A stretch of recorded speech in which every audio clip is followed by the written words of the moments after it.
jika seorang anak meniatkan semua amal ibadahnya termasuk infaknya untuk kedua orang tuanya, terutama orang tua yang sudah meninggal, apakah pahala tersebut untuk anak yang berinfak dapat juga? Atau ada saran lain agar orang tua dapat pahala kebaikan anak yang terus menerus? Terima kasih. Seluruh ulama umat Islam sepakat bahwa sedekah, infak, dan seluruh ibadah-ibadah harta kita niatkan untuk orang yang meninggal tersebut, maka itu bermanfaat buat orang yang meninggal. Di antara yang menukilkan ijma tersebut adalah Imam Nawawi rahimahullah, Syekhul Islam Ibnu Taimiyah.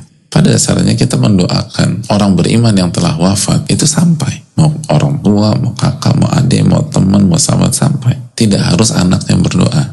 Makanya Imam Syafi'i pernah menyampaikan bahwa mayit akan mendapatkan pahala dari amalan orang lain dalam 3 hal. Haji, ketika si mayit ini dihajikan, atau harta yang disedekahkan atas namanya, dan doa. Kalau kita mendoakan orang yang telah wafat maka akan sampai. Tapi kalau ada seseorang mendoakan orang tuanya, itu punya makna khusus. Nabi kita SAW bersabda, "Idza mata ibnu Adam inqata amaluhu illa min thalath." Jika anak Adam wafat maka seluruh amalnya terputus kecuali 3. Yang pertama shadaqatin jariyah, sedekah yang mengalir, wa ilmin yuntafa'u bih, dan ilmu yang bermanfaat, wa waladin salih yad'ulah, anak yang saleh mendoakan dirinya.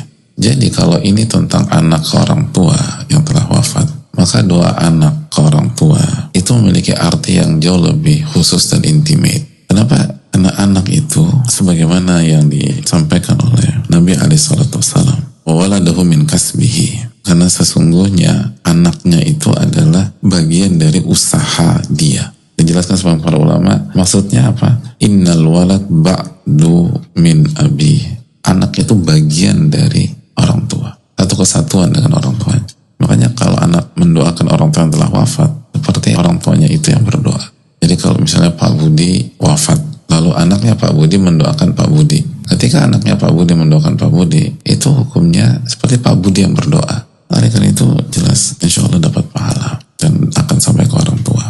Nah yang paling penting adalah kembali kepada sabda Nabi SAW di atas, waladin sholihin yad'ulah, anak yang soleh yang mendoakan dia. Jadi PR terbesar setiap anak, khususnya ketika orang tuanya wafat, bisa nggak jadi anak yang soleh? Bisa nggak jadi anak yang bertakwa? Karena sekali lagi, ketika anak itu menjadi anak yang bertakwa, maka ketakwaan anak itu akan sampai ke orang tua. Amal soleh dan ibadah anak itu sampai ke orang tua. Dan itu yang paling penting.